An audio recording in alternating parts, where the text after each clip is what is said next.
Hi Sag, thanks for joining me for your August 2017 forecast. I am happy to be here. Thank you for subscribing to the channel and for choosing me as your reader.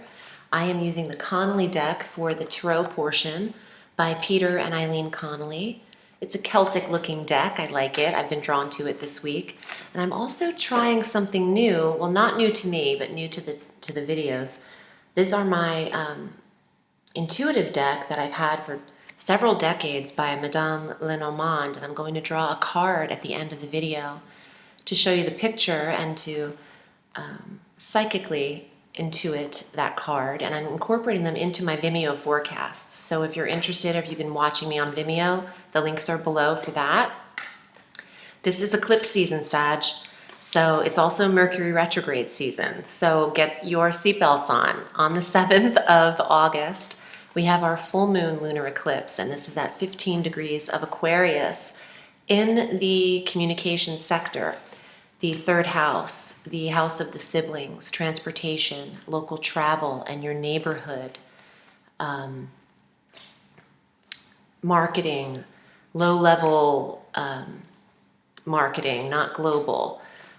What I'm getting is that full moon is culmination, is the ending, is the release energy. An eclipse is an unveiling. It's something that needs to be seen here in this sector of your siblings, in your transportation arena. There may be an ending of the vehicle completely, or an awareness of how you are communicating and ending a form or a communication style altogether. It's pretty shaky energy in August, and I don't want you being too hard on yourself around the eclipse period. It can get, Sagittarians are always so lighthearted in the sense that they're up for anything. They love a good adventure and travel, and this just kind of impedes a little bit on Sagittarians' parade, these eclipses. They're not as fun and they're a little unsettling. So I'm sure that'll apply differently. If you like a personal reading, we can get to that as well. But I would watch the vehicle around the 6th through the 9th, checking tires and making sure things are working right. It could also be that there's an end to a certain route in your neighborhood, or some things are blocked off or barricaded that day. I want to say impeding Sagittarius to move forward in the direction they originally set forth. Okay, that's definitely a message. So there's some blockages happening in the third house around eclipse time. On the 12th, Mercury goes retrograde, the planet who naturally governs that third house sector, retrograding at 11 degrees of Virgo back to the 28 degree mark of Leo. So starting, and that's on September 5th, so the retrograde's from the 12th of August to the 5th of September, and starting in the 10th house and then drifts back 2 degrees into your 9th house. This is really a strong career review, and for Sag, you're wondering what you're doing in career and how you're receiving your promotions. And there's a certain elevation that I think Sagittarius wants to achieve, and that's where the mental focus with Mercury is. It's also about the relationship with your father and the paternal figure in your life, or paternal figures in your life. And you know, if it's been some time since you've spoken to your father, this is the time frame where you'll be hearing from them. This is also time for you to review your future, your goals outside of work when you're done with your job, or where you're headed for the long term, your midheaven, your highest potential, your status. There's a review here, so you'll be going over some things in terms of career. And I would not suggest foreign travel at all in that time frame from the 12th to the 5th of September, but particularly for you at the end of August, from the 25th through the 5th of September, I would avoid travel because the retrograde falls back into your 9th house of foreign travel. And that is a delay and a glitch waiting to happen if you are having a retrograde in the 9th house. So I would, if you could avoid it, I would not travel around that time. Expect delays if you do, and expect some annoyances when it comes to technical difficulties and seating arrangements and all of that. On the 21st, our new moon solar eclipse occurs, and this is at 28 degrees of Leo, the same degree that Mercury goes direct on the 5th of September. So that's a poignant area in your natal chart. I'd really look at your charts, or if you have time and energy and resources for a reading, I would consider getting that done. Our new moon eclipse occurs in the 9th house. This is new education. This is an awareness of the need to start something new in the 9th house, your new belief system, a new location, but not in a retrograde. The desire might be there, but I would implement that around the 6th of September if I were you. You naturally govern this 9th house, and all of this Leo energy that's ignited will work for you because it's going to trine you ultimately in all of the planets that you have in in Sagittarius, because it's fire, and that will form the trine to your Sagittarian placements. So it'll work for you, but it's still, there's opposition energy between Mercury and Neptune, making things a little cloudy at first, a little hazy to get through and piece together. So if you can't figure everything out at the top of the month, don't be hard on yourself. Wait until some of this eclipse energy dust settles, and when Mercury is going direct, to get, all of the information downloaded as to your path. I really think that there's a new belief system incorporated for Sagittarius, or perhaps a new political or philosophical or even religious standpoint with the eclipse on the 21st in this sector. It could even apply to metaphysical arenas too. Astrology and tarot could be, and Reiki and all things healing could be accumulated here in a fresh way, a new start in your learnings or practices with these traditions or beliefs that you have. On the 22nd, the Sun enters Virgo, and this will be conjunct the Mercury energy in the 10th house of career. So there is a light on Sagittarian's career. We'll see what comes up in the tarot for the 10th house. But Saturn will be direct on the 25th, stationed at 21 degrees of Sag, moving forward now through December 21st, and then he exits your sign. So that's a green light from December 21st forward. You won't have this restrictive planetary energy with you any longer in the first house. You like Saturn out of the first. It's a lot of disciplinary energy, restriction, lessons learned.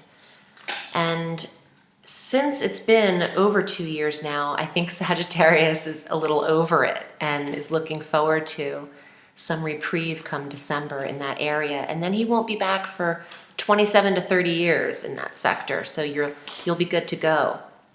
And also on the 25th, Venus enters Leo.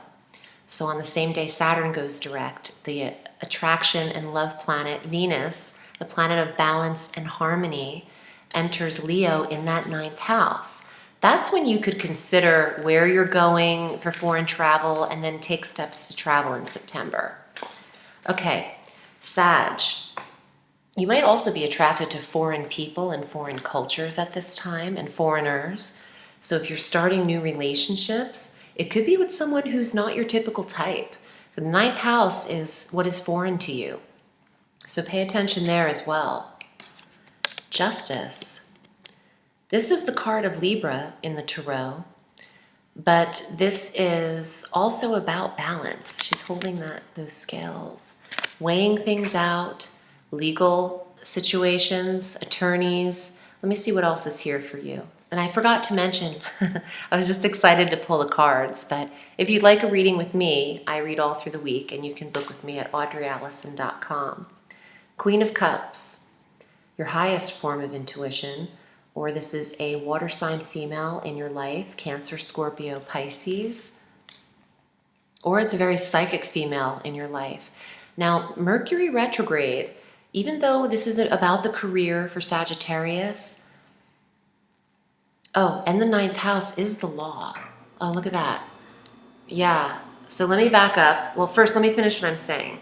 Even though 9th house and career are implemented in the retrograde and also in the new moon solar eclipse in the 9th, it doesn't have to only, the Mercury retrograde doesn't only have to implement the career. You'll hear from people from the past in a retrograde, even if it doesn't fall in your relationship sectors. Mercury is the planet of communication and brings in long distance lovers. It brings in people you've known from the past. Even love relationships from the past can come forward. So this could be someone from your past already. It could be someone new as well. It depends. But let me get back to some of this 9th house. I forgot to mention that that also is the house of law. And getting justice here, some Sagittarians are going through legal situations, but please take my advice and try to avoid signing documents of legal matters or even property documents or any signatures within a Mercury retrograde. You don't want to put a time stamp on any contractual agreements in a retrograde because it stamps the entire thing with redos and the energy of needing to go over and over and over again. So it could just be a technical glitch that you're signing right into the contract.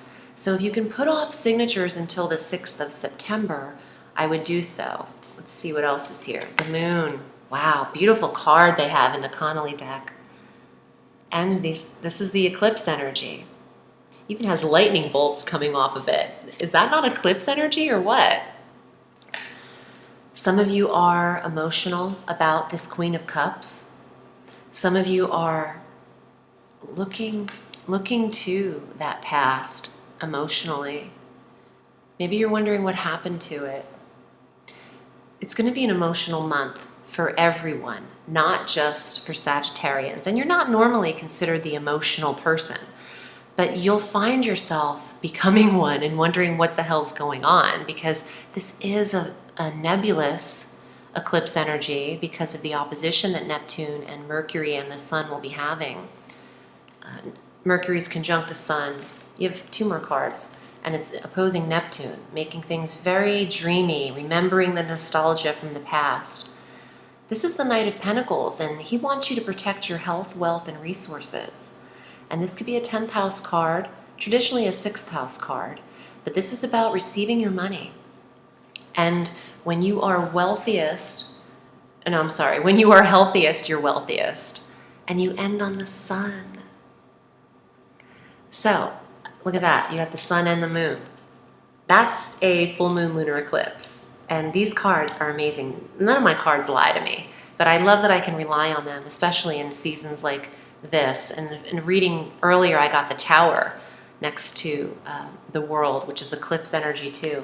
But this is definitely eclipse energy. But you're ending on an upbeat. You're ending on one of the happiest cards. And some Sagittarians who haven't been feeling well, with Saturn direct now, you are healing.